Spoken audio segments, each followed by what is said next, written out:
नेता प्रतिपक्ष जयराम ठाकुर बाढ़ से नुकसान का जायजा लेने भूंतर पहुंचे। जायजा लेने के साथ ही वह बाढ़ प्रभावितों से मिले और उन्हें हर संभव मदद देने का आश्वासन दिया। नेता प्रतिपक्ष ने कहा कि वह सरकार के साथ है और केंद्र सरकार से पूर्ण सहयोग मिल रहा है। सरकार बाढ़ पीड़ितों को त्वरित सहायता नहीं दे पा रही। जिनके घर पूरी तरह से टूट गए हैं उन्हें टेंट तक नहीं मिल पा रहे हैं। लोग सड़कों पर खाना बनाने को मजबूर हैं। ऐसे में सरकार सबसे पहले इन तरह के प्रभावितों की मूलभूत आवश्यकताओं का प्रबंध करे। सबसे पहले नेता प्रतिपक्ष जयराम ठाकुर बाढ़ प्रभावित क्षेत्र सैंज का जायजा लेने पहुंचे और बिहाली से आगे मार्ग बंद होने के कारण नहीं जा पाए। वे बिहाली में लोगों को मिले और उन्होंने वहां लोगों को आश्वासन दिया कि हर संभव मदद दी जाएगी और सरकार से इस बारे में भी बात की जा रही है। कि मैं मानता हूँ इस बात को, पहली प्राथमिकता यह है कि लोगों की जिंदगी को बचाने के लिए उस दृष्टि से जो काम हो रहा है उसमें वो हो रहा है, लेकिन उसके साथ साथ में जो दूसरा महत्वपूर्ण है, अब जिंदगी बचाने के साथ साथ में दूसरा काम यह है कि लोगों को राहत देना बहुत आवश्यक है। इमीडिएट रिलीफ, यानी कि किसी का घर ही नहीं रहा, उसको टेंट तक नहीं मिल पा रहा है, वो चिंता का विषय है। किसी घर में खाना बनाने के लिए जगह, मैं कल एक जगह गया तो वहाँ पर हमने देखा कि घर से बाहर गैस का चूल्हा सड़क पर लगा करके उन लोग खाना बना रहे हैं। जगह ही नहीं बची, घर में घर टूट गया, तबाह हो गया। तो ऐसी स्थिति में एक चिंता करने की सरकार की जिम्मेदारी है। और यहाँ भूंतर में हम देख रहे हैं कि जो तबाही हुई है बहुत ज़्यादा, क्योंकि यहाँ नदी ने अपना नेचुरल कोर्स बिल्कुल बदल करके जो है वो बिल्कुल शहर की तरफ आ गई, और जिसके कारण बहुत बड़ा जो है कमर्शियल कॉम्प्लेक्स पर डैमेज हुआ है, लोगों के निजी घरों को बहुत बड़ा डैमेज हुआ, जिसके कारण बहुत लोग चिंतित हैं, परेशानी है। देखिए, इस बार बरसात और बारिश के कारण बहुत बड़ी क्षति हिमाचल प्रदेश में हुई है, जानमाल की हुई है। जो अभी तक की सूचना है उसके अनुसार 25 से ज़्यादा लोगों की दुखद मृत्यु सिर्फ 3 दिन के अंदर हुई है। और जो क्षति हुई है, मैं समझता हूँ कि आज तक के इतिहास में कभी भी इतना नुकसान बरसात के मौसम में बारिश के कारण नहीं हुआ जितना अब की बार हुआ।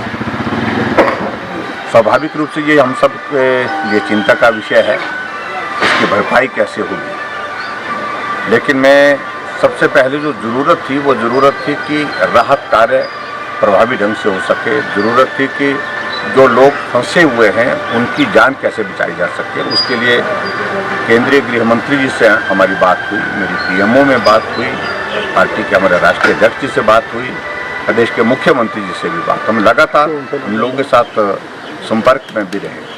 और केंद्र सरकार का मैं विशेष रूप से धन्यवाद करना चाहूँगा कि जब बहुत क्रूशियल टाइम था लोगों की ज़िंदगी को बचाने का, उस वक्त उनने एनडीआरएफ की टीम रवाना की, तुरंत की, और ये भी कहा गृह मंत्री जी ने हमसे कि और ज़रूरत होगी तो और करेंगे। और उसके बाद दूसरा पार्ट, जो लोग फंसे हुए थे, कुछ पानी के बीच में फंसे हुए थे, कुछ जगह ऐसी जगह फंसे थे कि अगर थोड़ी देर भी राहत वहाँ पर नहीं पहुँचे, नहीं तो उनको बचाव करने के लिए काम नहीं होता तो उनकी ज़िंदगी संकट में थी। तो उसके लिए केंद्र की ओर से एनडीआरएफ के साथ साथ में एयरफोर्स के हेलीकॉप्टर भेजना, उससे बहुत बड़ी राहत मिली और ज़िंदगी को बचाने में सफलता उसमें मिली है।